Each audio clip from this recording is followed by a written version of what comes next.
Bongo na mokambi na biso atali bongo basango ya mokambi ya mokonza mboka na ende to yeba penza ya solo mokonza mboka awa na chopo akoya bongo kosala penza nini est-ce que ezali penza li mission nini ngeto bakana poto alina yango pona koya ko présenter yango to pe koyoka mbela bakongomani to pe kozali bongo lisango nini afungela biso liboke simane to yoka ye bongo ba question obile kozali yango meko kotindela biso yango rapidement to la bongo to répondre yango elongo na ye. Merci beaucoup. Makambo oyo toyeba mokolo lelo ezali koyeba ke mokonza mboka se ayaki na ngambo ya yaka mokolo ya élection alakaki bayimboka ya chopo alakaki bango pena mayemo ebele kasi kokende na ye élection esalami bayimboka ya chopo pesi pe bavoi ebele bapesaki ye mwa bisenga ebele. Est-ce que tant mokonza mboka aza koya komisa bango ke oyo bosengaki nga na sali to aye koyoka lisusu mbela na bango palaka bango lisusu ke na koya kokokisa yango lisusu. Ya solo ndeko sengeli toyeba liboso ete mokonzi ya mboka azali mokonzi ya ekolo mobimba 26 provinces ba congolais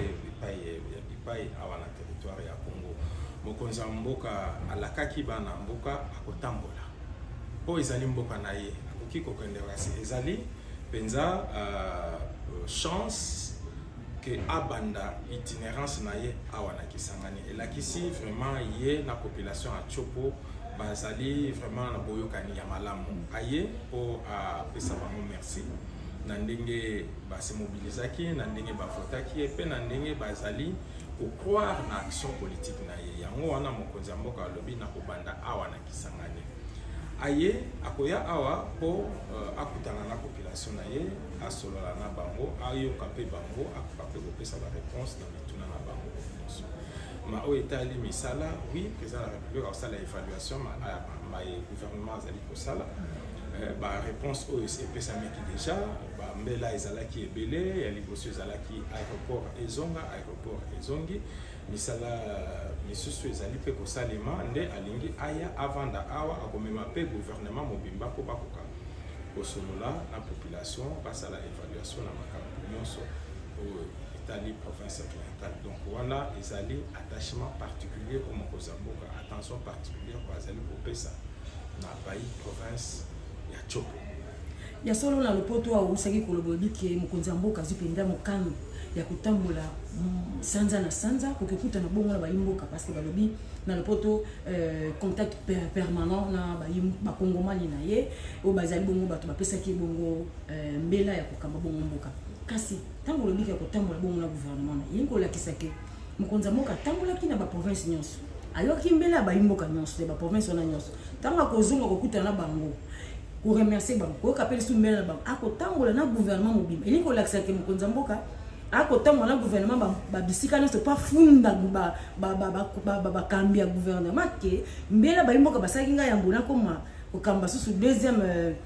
mandat na ngai est-ce que bossi bosali nini en termes de pourcentage au pays ni botikali ko sala eza ko funda mokonza mboka aye po asambisa moto aye asolola na population na ye ayoka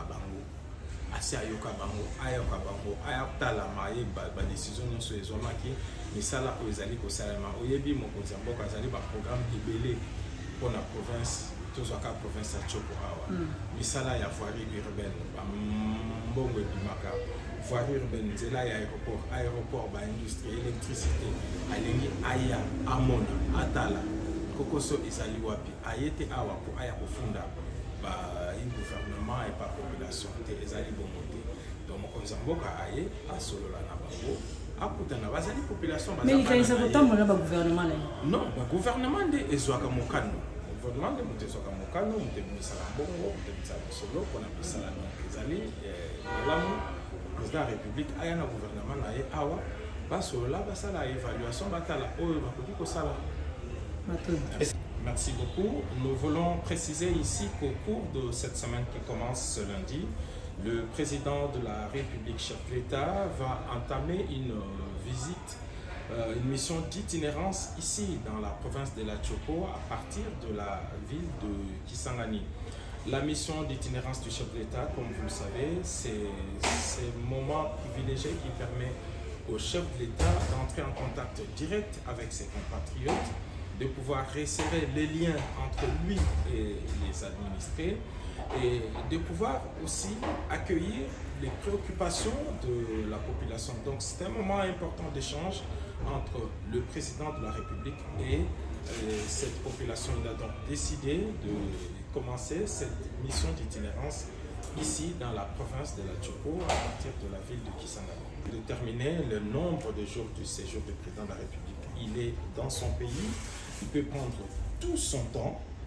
Il est le président de tous les Congolais, des Congolais de 26 provinces.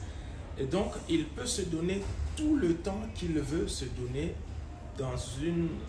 ville ou dans une autre. Donc, il est hors de question ici de pouvoir limiter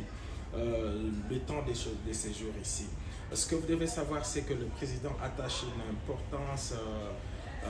importante à ces moments de rencontre avec sa population suivant son agenda. Il va organiser ici des rencontres avec différentes couches de la population, les jeunes, les femmes,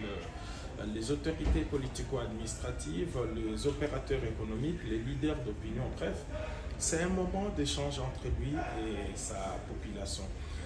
Deuxièmement, la ville de Kisangani, l'instant de cette mission d'itinérance deviendra la capitale dans la mesure où tout le gouvernement se réunira ici. Le président de la République va présider la 18e réunion, si je ne m'abuse, du gouvernement. En tout cas, le conseil des ministres de vendredi prochain se tiendra à partir de la ville de Kisangani et tous les membres du gouvernement seront ici. De grandes décisions sur la marche du pays seront prises ici. L'évaluation de la situation sécuritaire, économique et sociale se fera ici à Kisangani et sous la présidence du chef de l'État. Donc le plus important à savoir, c'est que le chef de l'État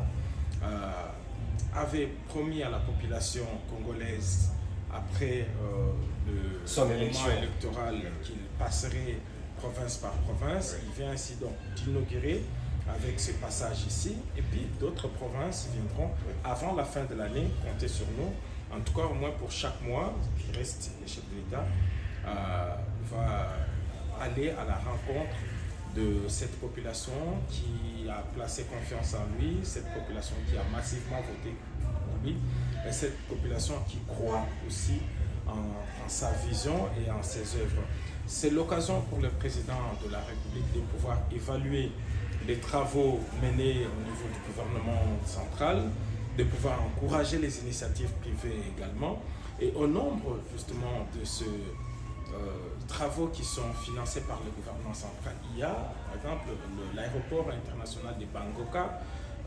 qui a été complètement rénové et que le président de la République va devoir inaugurer dans les prochains jours dans le cadre de sa mission d'itinérance.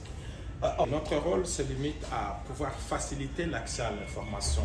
Nous identifions la presse désireuse de pouvoir ouvrir, nous offrons toutes les facilités pour pouvoir accéder à l'information. C'est un grand moment, c'est cela, mais écoutez, pour le reste, la presse elle est organisée, elle sait, la province existe.